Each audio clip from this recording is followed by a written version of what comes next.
घरों पर बुलडोजर चल रहा है, छात्र लाठियां खा रहे हैं, मुसलमानों को देशद्रोही करार दिया जा रहा है, मुसलमानों के घरों पर बुलडोजर चल रहे हैं, मुसलमानों की दुकानों पर बुलडोजर चल रहे हैं, मुसलमानों की दुकानों का नाम बदलने के लिए प्राइवेट इकट्ठा किए हुए जो ग्रुप है बजरंग दल, हिंदू विश्व परिषद जैसे लोग, वो मुसलमानों की दुकानों पर पहुंच कर पूछते हैं कि ये नाम बदलो, ये नाम बदलो, क्योंकि इनके जो नामी ग्रामी नेता हैं वो खुद ही शहरों के नाम, गलियों के नाम, हर जगह के नाम बदलने को लेकर विकास समझते हैं। लेकिन विकास जहां सही करना चाहिए वहां विकास नहीं हो पाता है।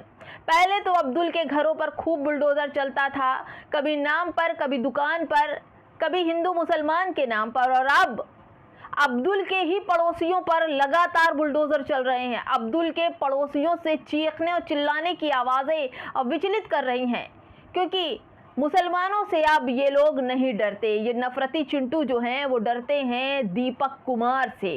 अब देश को दीपक कुमार चाहिए, दीपक कुमार जैसे नौजवान चाहिए जो देश की सुरक्षा में सीना तान कर खड़े हों और कहते हो हाँ मैं भी मोहम्मद दीपक हूँ और मैं अपने भाइयों से बिल्कुल अलग होने नहीं दूंगा और ना ही इनके साथ अत्याचार होने दूंगा। दोस्तों, लगातार दीपक कुमार एक हिंदू होने के बाद, एक जिम ट्रेनर होने के बाद, एक ऐसा व्यक्ति जिसने भीड़ से कहा कि वह गलत कर रही है, गलत कहने की हिम्मत रखिए, और दीपक कुमार ने वो हिम्मत दिखाई, क्योंकि मुसलमानों से ये नफरती चिंटू अब नहीं डरते, दीपक कुमार से डरते हैं।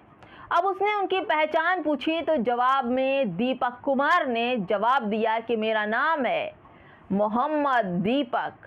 ये केवल एक वाक्य नहीं था दोस्तों, ये पूरी राजनीति को चुनौती थी, जिसको मोहम्मद दीपक ने पूरी चुनौतियों को स्वीकार किया और एक ही लफ्ज में बिना डरे कहा मेरा नाम है मोहम्मद दीपक।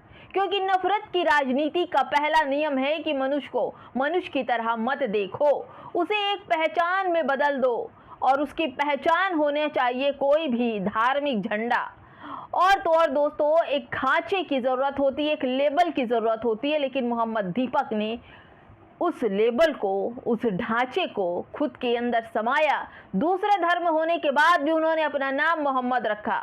फिर उसी लेबल से प्रेम करो या घृणा करो, ये तुम्हारे ऊपर है, लेकिन मोहम्मद दीपक आज भी मोहम्मद दीपक के नाम से ही जाने जाते हैं। लेकिन मोहम्मद दीपक ने उस खेल को मानने से इनकार कर दिया जो नफरती बजरंग दल के लोग कोटद्वार में खेलना चाहते थे। यह वहां से भीड़ का लक्ष्य बन चुका है। ध्यान दीजिए, हर जगह ये लोग पहुंचते हैं और हर जगह अराजकता फैलाते हैं, हर जगह भीड़ पहुंचती है। भीड़ उस बूढ़े दुकानदार से उतना नहीं डरती थी जितना दीपक कुमार से डरती थी, क्योंकि मुस्लिम तो पहले से ही दूसरा है, हमारा अपना भाई, उससे ही लोग डरते हैं। वास्तविक खतरा हिंदू है जो नफरत में शामिल होने से इनकार करते। तो समझ लीजिए कि इनकी राजनीति ना चलेगी, ना ही इनकी दुकान चलेगी। अब तो माहौल ये है दोस्तों कि अग्र विचारधारा की यह समस्या होती है, लेकिन केवल अपने विरोधियों से नहीं लड़ती, अपने भाई से लड़ने के लिए उसके पास दम नहीं होता। तो मोहम्मद दीपक ने हिंदू होते हुए, दूसरे समुदाय का होते हुए अपना नाम मोहम्मद दीपक रखा और सामने वालों की हवा टाइट कर दी। और आज भी जहां मोहम्मद दीपक पहुंचते हैं, इन लोगों की हवा टाइट हो जाती है। बजरंग दल दुपक के बैठ जाते हैं मोहम्मद दीपक के लिए। तमाम तरह के उनके ऊपर हमले हुए, उनकी दुकानें बंद कराई गई, यहाँ तक कि उनका बहिष्कार तक कर दिया, उनका जिम बंद करवा दिया, नुकसान में चला गया। लेकिन मोहम्मद दीपक ने अपने दृढ़ निश्चय से पीछे नहीं हटे। उन्होंने देश की एकता, अखंडता और मोहब्बत को कायम रखा। केवल शरीर को मजबूत नहीं, उन्होंने दिमाग और दिल को भी मजबूत बनाया, और देश में सही बलिदान देने वाले जो हैं मोहम्मद दीपक है। उन्होंने देश की मुट्ठी को मजबूत करके रखा है। देखो, जो हमारे नहीं होगा उसका क्या होगा, यही भीड़ की राजनीति है। और यही दीपक को कहकर वो लोग चले गए। दीपक को यहाँ तक कि आतंकवादी तक कहा। इस पूरी खबर का कहने का मतलब है कि उन हिंदुओं को भी मोहम्मद दीपक की तरह खड़े होना होगा। केवल अब्दुल को टाइट करने के लिए उनकी दुकानें, उनके मकाने तोड़े जा रहे हैं। अगर यही सबसे पहले किया होता तो आज ये मजबूती, ये एकता बनी होती। समाज की परीक्षा तब होती है जब लोग एक जैसा सोच रहे हो। समाज की परीक्षा तब होती है जब कोई अकेला आदमी भीड़ के सामने खड़ा होकर कहे तुम गलत कर रहे हो। गलत कहने के लिए खड़े होना था तो आज शालीमार बाग, उत्तर प्रदेश और तो और देश के तमाम वो जगह जहां पर बुलडोजर चल रहे हैं, केवल अब्दुल के घरों पर नहीं चल रहे हैं। 4 लाख 5 लाख घरों पर बुलडोजर चलाए जाने हैं और इसके लिए लोग रो रहे हैं, बिलख रहे हैं। या तो बुलडोजर उनके घर तोड़ रही है या तो उन्हें खुद तोड़ना पड़ रहा है। बाकायदा अनाउंसमेंट हो रहा है सरकार की तरफ से कि अगर आपने अपने घर, मकान, दुकान नहीं तोड़े तो हम तोड़ देंगे। बेचारे हजारों लाखों रुपए जोड़ते हैं, बच्चों के पेट काट काट के खिड़की दरवाजे अपनी पसंद कर लाते हैं, पंखे सीलिंग लगवाते हैं, पेंट घरों में कराते हैं, गेट लगवाते हैं और अब पता ये चलता है कि ये घर जो आप 50 सालों से 40 सालों से जिस घर में रह रहे हैं वो अवैध है और आपने अवैध कब्जा किया है। यानी कि आप बांग्लादेशी हैं, आप पाकिस्तानी हैं और आपको एक दिन लात मार के देश से बाहर निकाल दिया जाएगा। केवल अब्दुल नहीं, आप भी।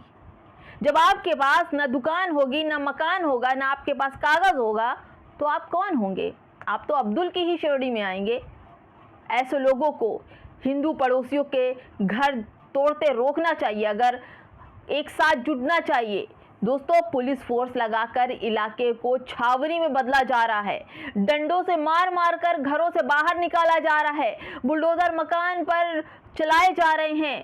दोस्तों, ये बहुत बड़ी सोचिए कि जिन लोगों ने, कुछ लोगों के हार्ट अटैक हो रहे हैं, महिलाओं के आंसू नहीं रो रहे, वो अपने छोटे छोटे मासूम बच्चों को लेकर कहाँ जाएंगे?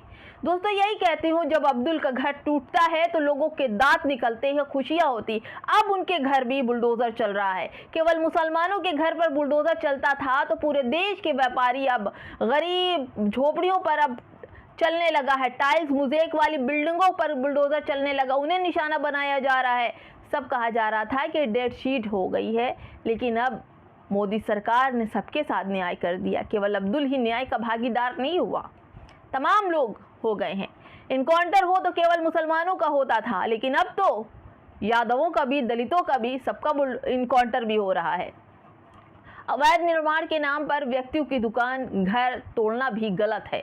अगर किसी ने अवैध निर्माण कराया भी है तो उसके बाद उस मकान का राशन कार्ड, हाउस टैक्स, जल टैक्स, आधार कार्ड उसी ट्रेंड पर बना है तो पैसे जमा ही हो रहे होंगे। सर्वप्रथम उन सभी अधिकारियों पर जो उनको मिला हुआ अधिकार है उस पर कार्रवाई होनी चाहिए। अवैध निर्माण कहकर घर, मकान, दुकान क्यों तोड़े जा रहे हैं? टैक्स दे रहे हैं, उन्हीं के टैक्स के पैसे से चुनाव लड़े जा रहे हैं, उन्हीं के टैक्स पैसे से रैलियां निकाली जा रही है, उन्हीं के टैक्स के पैसे से हवाई जहाज़ों पर उड़ा जा रहा है और उन्हीं का घर तोड़ा जा रहा है। मुमकिन नहीं है दोस्तों।